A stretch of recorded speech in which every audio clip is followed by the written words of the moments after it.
I still owe $163,000 minus $12,000. So 140 years.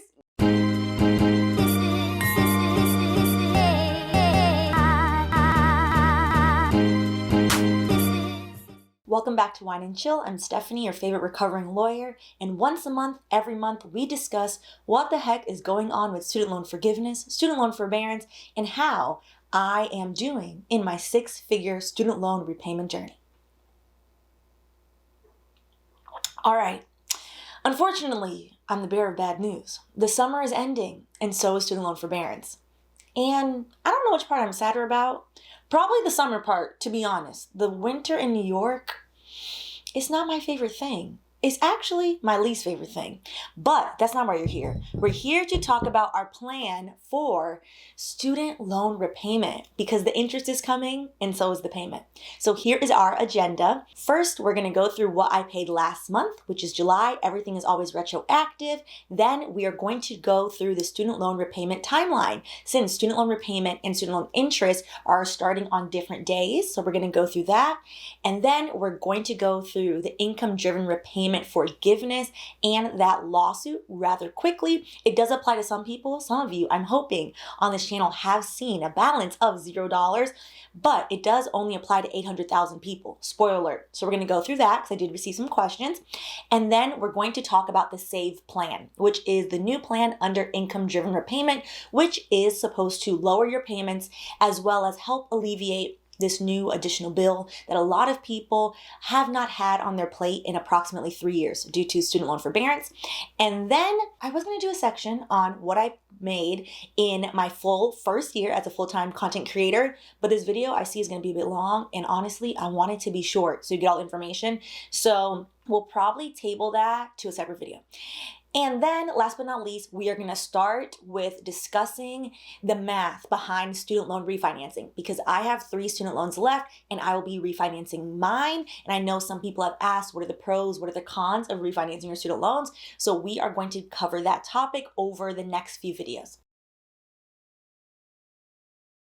All right, so first and foremost, what I paid in July. If you are new here, I started my student loan repayment journey back in February 14th of 2020. I can't believe it's been 3.5 years. That's wild. And that amount was $304,680.17 trifling cents. And of that money, and I'm going to say it every time, $75,000 of that is solely interest, aka money I did not borrow. The new SAVE plan is supposed to help with that. And there's a little fine print in there that we do have to discuss. All right, the amount I paid in July, I'm back to my $500 payment because it's summer. And to be honest, being the oldest of 7 children comes with costs.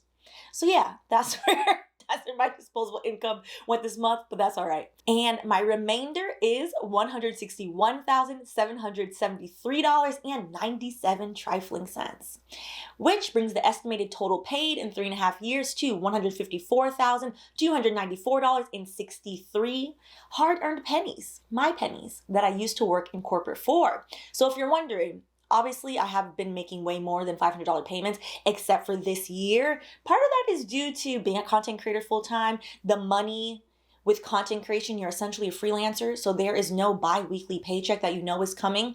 Part of it is, living a little bit more. And then part of it, is being a good family member, taking care of my family, truthfully. So that has been interesting. My goal, however, is to pay off my student loans in the next 2 years. So I am going to try to get back to my big corporate payments of $4,000, $5,000, $6,000, $7,000 a month. And I think we'll get there.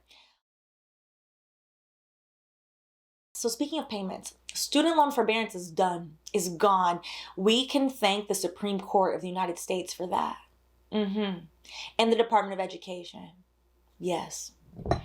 I'm not drinking to them because I'm happy. I'm drinking to them so I don't curse them out. All right.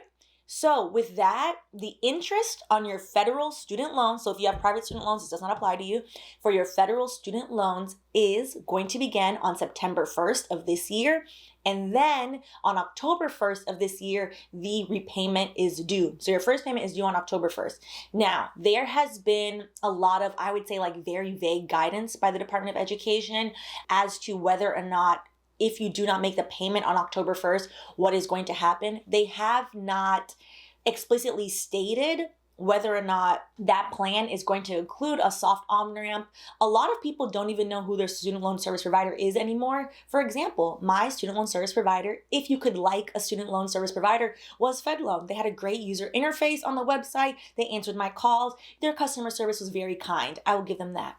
I got sold off from FedLoan to Advantage. It hasn't grown on me, to be honest. The service is meh. The UI is meh. So if you don't know who your student loan service provider is, that's okay. Take a deep breath. Log in to studentaid.gov. So you can log into studentaid.gov, and from there, you can find out who your student loan service provider is, or you can call them. So with that, what the Department of Education has put out, they have stated for the first year of student loan repayment, they know a lot of people, unfortunately, due to the economy being up, then down, then up, then down, the eggs being so high and expensive, the grapes are still $12. Yes, it has gone up to $12 for a bag of grapes.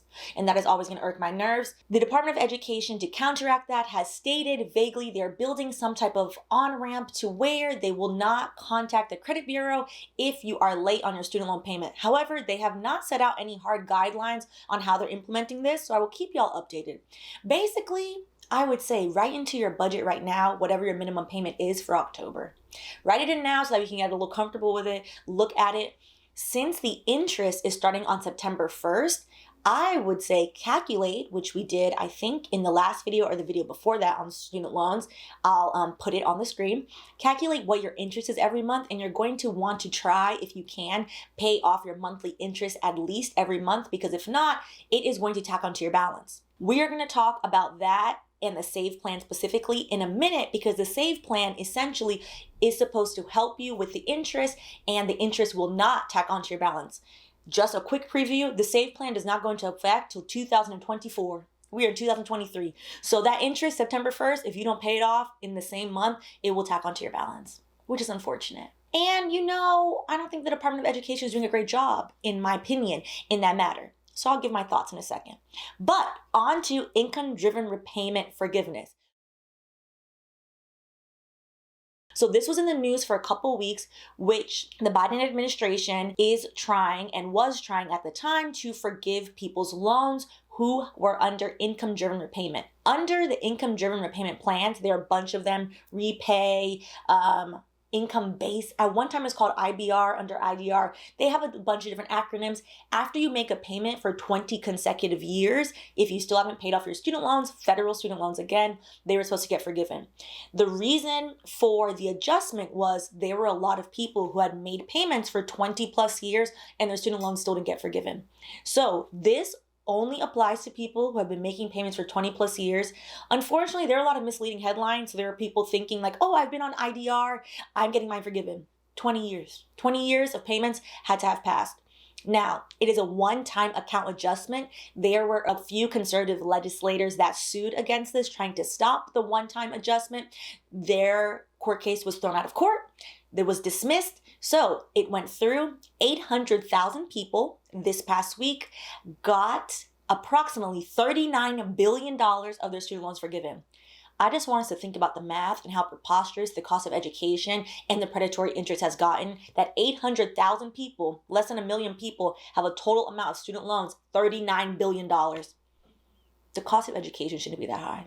It really shouldn't. That's really wild. According to CBS News, the one-time account adjustment comes after the Biden administration last month announced that it would forgive student loans of 804,000 borrowers, combined with $39 billion in federal student loan debt.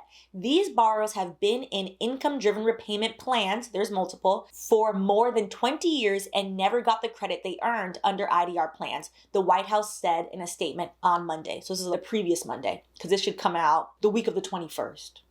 Should being the operative word.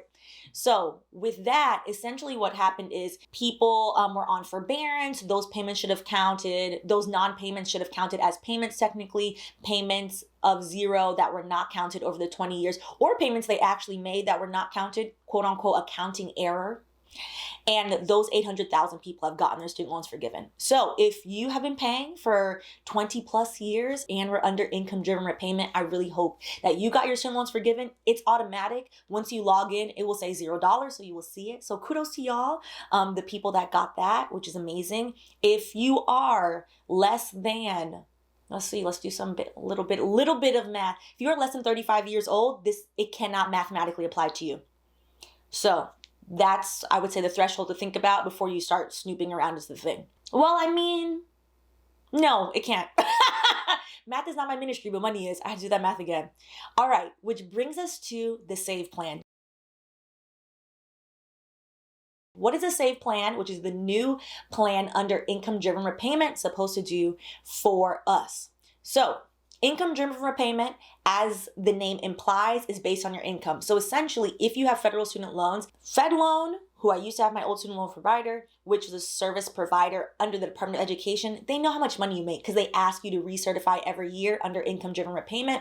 Income-driven repayment then adjusts your payment based on how much you make.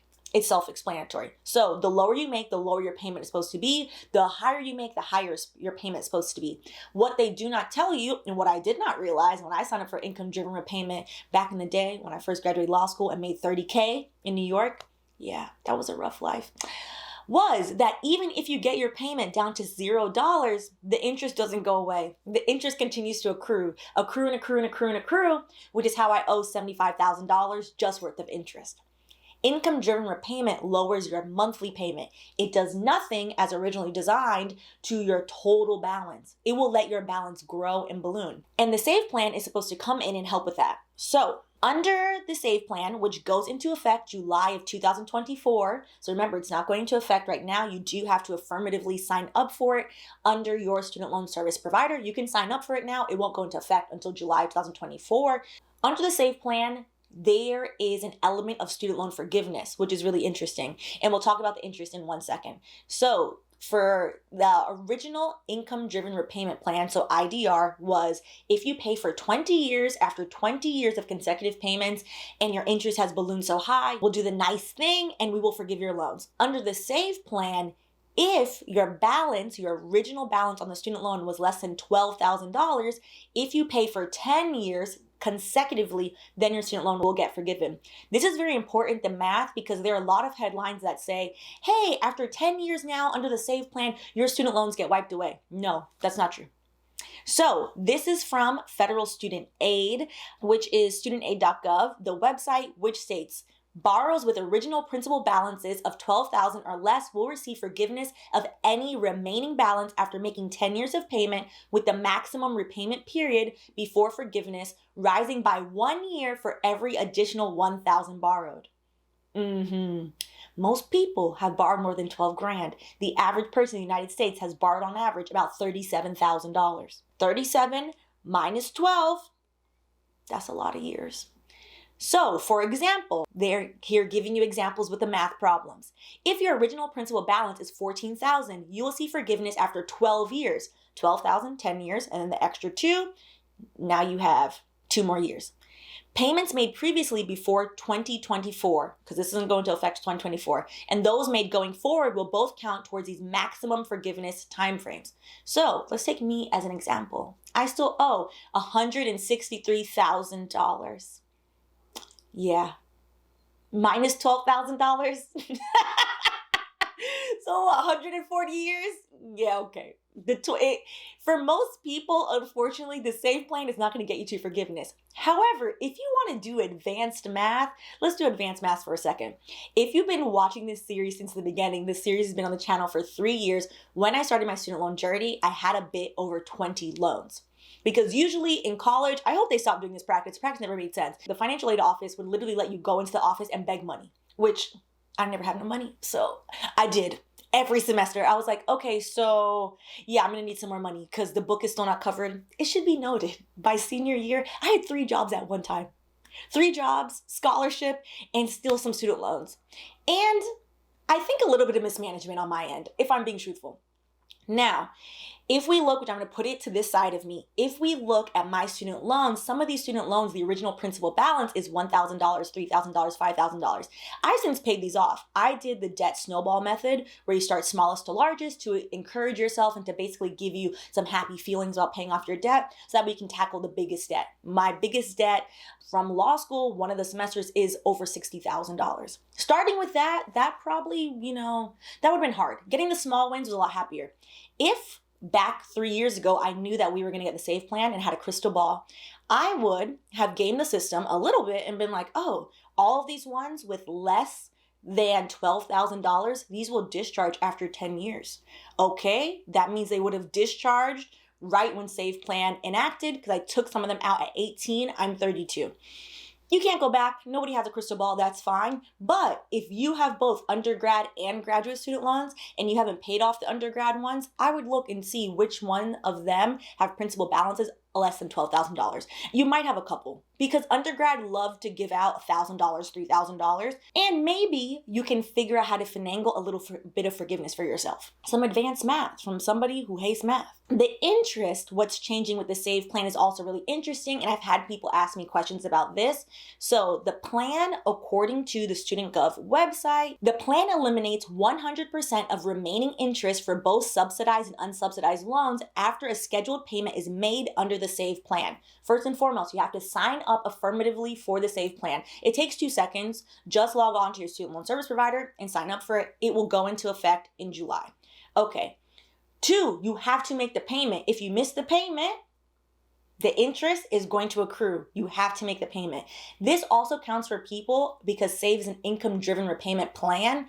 The assumption is that because SAVE is income-driven repayment, that if your income is low enough to where they give you $0 owed, that will count as a payment. So for example, if you get laid off, immediately go and tell your student loan service provider that you got laid off, because then your repayment becomes 0. And then it will count towards SAVE. For example, if $50 in interest accumulates each month and you have a $30 payment, the remaining $20 will not be charged. We can say this a million times, and I've said this multiple times before. Your minimum payment, according to income-driven repayment, most likely does not include all the interest that accrued that month. It is just taking into account there's a percentage based off a certain percentage of your income. This is how much you owe. The interest is running regardless. We'll use my example because I already had it here because we did this a few months ago. My current interest is 6.82%. Which once we go into repayment, aka September 1st, that's what I'm at. That's the average of 3 of my loans. They range, the interest rates are 7.21%, 6.84%, 6.41%. My monthly interest on all of these 3 is $842.70 trifling cents. If, according to SAVE, because now I'm a freelance content creator, I don't make my big lawyer bucks anymore. They're like, Stephanie, according to this, we've lowered your monthly payment. This is so great for you. You only have to pay $100. Wonderful. My monthly budget is only going to have to allocate for the $100, correct?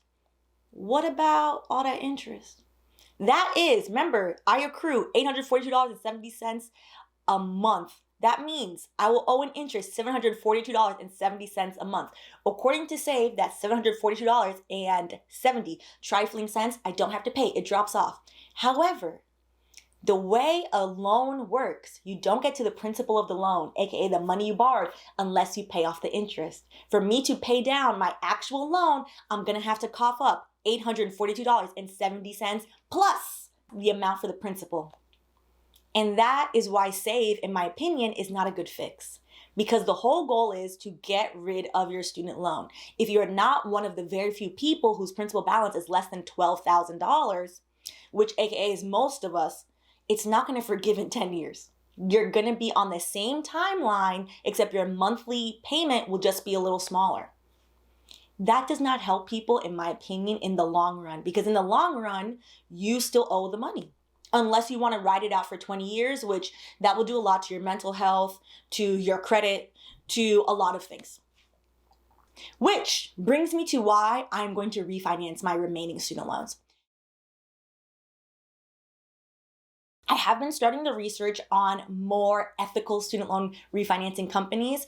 Before the forbearance in March of 2020, 2 weeks before, I think, actually, I refinanced one student loan with SoFi. Yes. SoFi has since decided to be the villain in the student loan saga, and they sued to put people back in repayment. So on that reason alone, I will not be banking with them, and I will not be choosing them as my student loan refinancing provider, which means I'm at square one with finding an equitable, ethical student loan refinancing provider that is in line with my morals, which trying to get a bank that's in line, the whole process is predatory to begin with, so this is going to be interesting. But essentially, what I'm looking for and what you should be looking for is you want a lower interest rate. So my highest interest rate is 7.21%. That 7.21% is off of a $60-something thousand loan, which is why my interest is at $840 a month. I want that interest to be as small as possible, so that way I can tackle that interest, flick it out the way, and get to my principal. So ideally, I would like to get a 3 or 4% interest rate. I have really good credit these days, so maybe I think I can get to a 5% and then keep refinancing it down to finally hit the 3%. You can refinance as many times as you want. So through the next couple months, we'll be going through the student loan refinancing process. A lot of math, because all of this is figuring out the math that applies to your situation. If all of your student loans, the original balance is less than $12,000, I wouldn't suggest refinancing your loans, because you can probably figure out how to pay for this as well as get them forgiven in 10 years. If all of your original balances are from graduate school, so they're most likely 30, 40, 50, 60, God forbid, $70,000 principal balances, refinancing most likely will help you. The bigger your original principal balance, the bigger your loan, the more likely refinancing your student loans will help you. If you have a bunch of smaller loans, save should work out. So with that, I'm going to keep y'all posted as I do the research into, what is a great student loan refinancing company, because I haven't really started. I've started looking at it, but because in my mind, before all this happened, the service with SoFi was fine in 2020. I have to start from scratch and figure that out. So we'll be going through how do you refinance your loans, whether or not it's right for you. It's not right for everybody. There are pros and cons to everything. And then once you figure out if it's right for you, what is a good company to refinance with? All right, so on that note, I'll keep y'all posted, and I'll see you in the next video.